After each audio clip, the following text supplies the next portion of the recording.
Olá, meus amigos e minhas amigas. No vídeo de hoje iniciamos falando sobre um ataque de grandes proporções contra a Rússia. Isso mesmo, dessa vez um grande depósito de armas russo foi alvo. E a explosão foi tão intensa, gente, que foi captada por estações de monitoramento sísmico.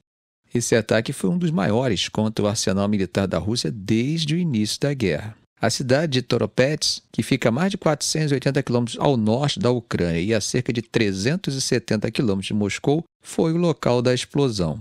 De acordo com blogueiros pró-Rússia, o alvo era um grande depósito que armazenava mísseis, munições e explosivos, incluindo mísseis de longo alcance e bombas guiadas russas, conhecidas como CABs.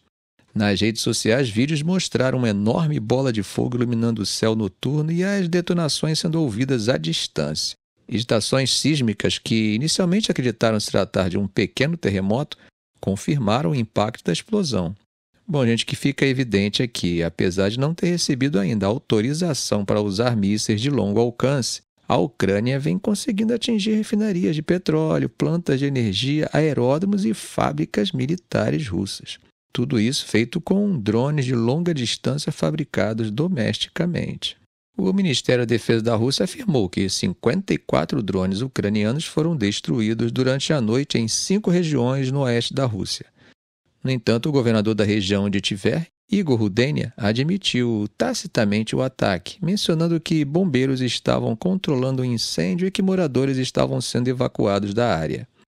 Esse ataque, gente, aumenta a pressão sobre os aliados ocidentais da Ucrânia, como os Estados Unidos e Reino Unido, para autorizarem o uso de mísseis ocidentais como os ataques MS e o Storm Shadow para atingir depósitos e bases aéreas russas, algo que, como vocês sabem, o Kremlin advertiu que pode resultar em consequências graves, até mesmo com o uso de armas nucleares.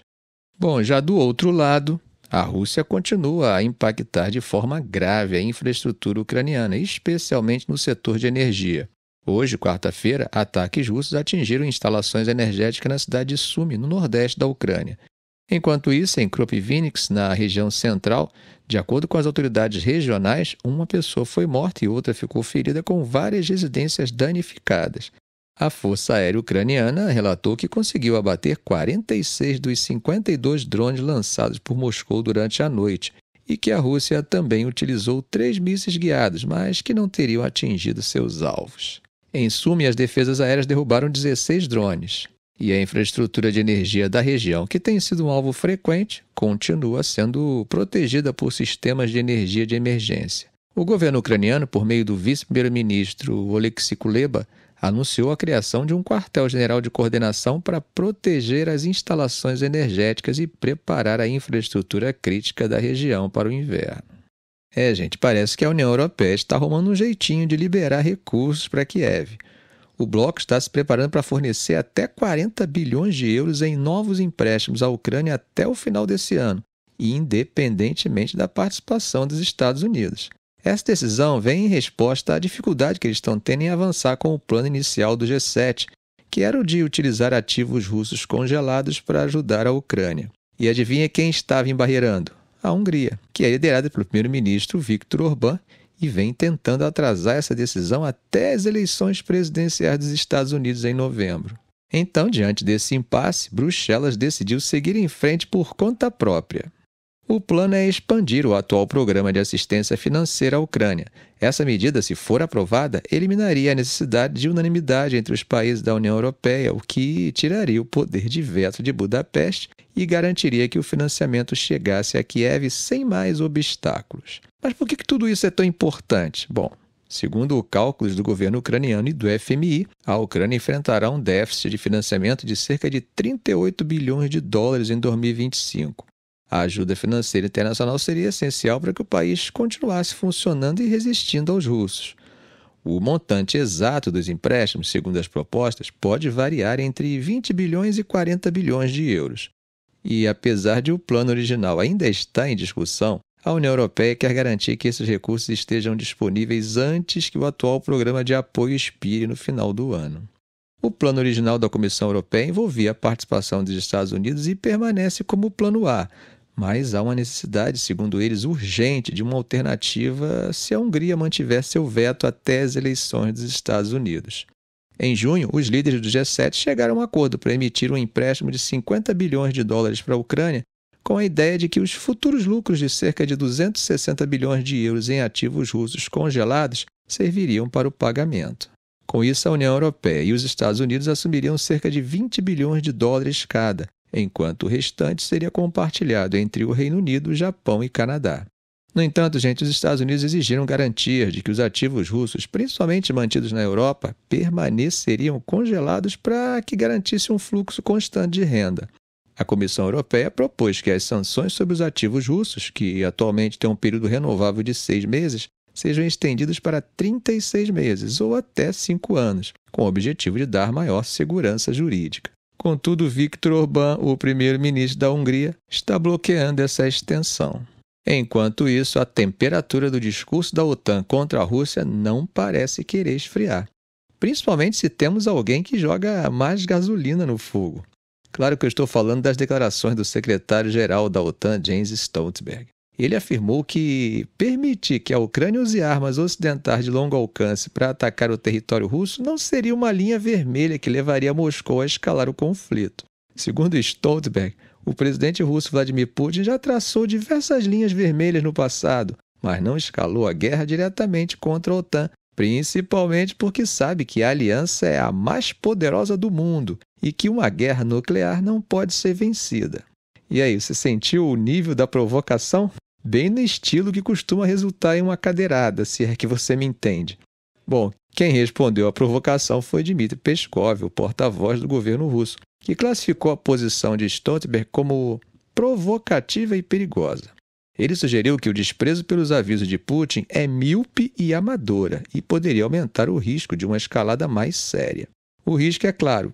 Figuras importantes na Rússia já insinuaram que o uso de armas nucleares não está fora de consideração se as forças ucranianas começarem a atacar profundamente dentro do território russo. Gente, pode até não parecer, mas a situação é realmente grave e perigosa.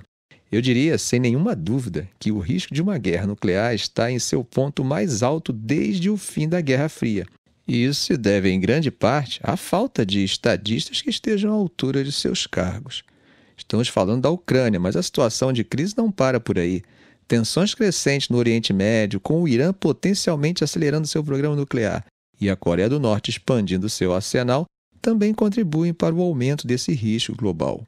Além disso, se Donald Trump vencer um segundo mandato, existe a possibilidade de que os Estados Unidos retomem os testes nucleares, como sugerido por Robert O'Brien, seu conselheiro de segurança nacional. Essa situação, gente, representa um desafio às regras e tabus que impediram o uso de armas nucleares desde 1945, após os bombardeios de Hiroshima e Nagasaki. No entanto, essa ordem nuclear, que se apoia em tratados como o Tratado de Não Proliferação Nuclear, o TNP, de 1968, e o Tratado de Proibição Completa de Testes Nucleares, o CTBT, de 1997, está se erodindo. Líderes imaturos e sem vocação diplomática, sejam eles autoritários ou democráticos, estão minando as normas internacionais, incluindo aquelas que limitam o uso de armas nucleares ou as que proíbem financiamento a países que perpetram com esses recursos crimes contra o direito humanitário. Se alguém quebra uma norma e não é punido por isso, por ser membro permanente do Conselho de Segurança, abre precedente que torna essa exceção ilegal regra quase que costumeira. E quando se trata de segurança nuclear, a coisa é mais grave ainda. O grande risco aqui é a possibilidade de que essas normas, que até agora evitaram o uso de armas nucleares em conflitos convencionais, comecem a colapsar. Em outubro de 2022, a Comunidade de Inteligência dos Estados Unidos estimou que o risco de uso nuclear na Ucrânia poderia chegar a 50%. Isso nos dá uma dimensão da incerteza que está crescendo. Se as normas nucleares continuarem a enfraquecer, o mundo pode se tornar muito mais perigoso. O aumento de testes nucleares, por exemplo, traria consequências humanitárias e ambientais devastadoras. Um exemplo claro disso é o teste nuclear americano de 1954 no atol de Bikini, nas Ilhas Marshall, que vaporou 3 ilhas e causou contaminação em várias outras, além de problemas de saúde graves, como tumores na tireoide. Mas o que está em jogo? Se esse tabu nuclear for quebrado e as armas nucleares voltarem a ser testadas ou usadas, as consequências seriam catastróficas, especialmente com os conflitos regionais se multiplicando pelo mundo. É um cenário bem sombrio, gente, que reforça a urgência de revitalizar os esforços diplomáticos para preservar as normas que têm protegido o mundo desde o fim da Segunda Guerra Mundial. Mas tem gente que está tomando sustos terríveis por 2 dias seguidos e não é com bomba nuclear. No vídeo de ontem, gente, contei para vocês sobre o que aconteceu com os pagers no Líbano, não foi? Pois é, no dia seguinte, nova surpresa desagradável e terrível. Só que dessa vez não foram os pagers, mas os rádios walkie-talkies. Isso mesmo, o Líbano vive momentos de tensão após uma série de explosões em várias cidades, com alvos específicos, os walkie-talkies usados pelo Hezbollah. Informações iniciais relatam um número desconhecido de vítimas e uma fonte do próprio Hezbollah confirmou que os dispositivos de comunicação do grupo foram atingidos. Uma fonte sênior de segurança libanesa descreveu as explosões como sendo de pequeno porte, similares aos ataques de ontem. As imagens dos locais mostram dispositivos de comunicação destruídos, incluindo o modelo Icon ICV-82, bastante utilizados pelo grupo. Durante um funeral em um subúrbio de Beirute, uma explosão atingiu um membro do Hezbollah que participava da cerimônia para homenagear combatentes mortos no ataque do dia anterior. O incidente capturado em vídeo mostra o homem sendo derrubado pela explosão, causando pânico entre os presentes. Bom, Israel até agora não assumiu a responsabilidade pelos ataques, mas há especulações de que tenha conseguido inserir explosivos em milhares de pagers adquiridos pelo Hezbollah, o que explicaria a escala e a precisão dessas explosões. Ficamos por aqui. Se esse vídeo foi útil a você, faça um comentário, compartilhe em suas redes sociais, dê um like. E é claro, se ainda não for inscrito, inscreva-se no canal e ative o sininho para não perder os próximos vídeos. Ok, gente? Um grande abraço do professor Arão Alves.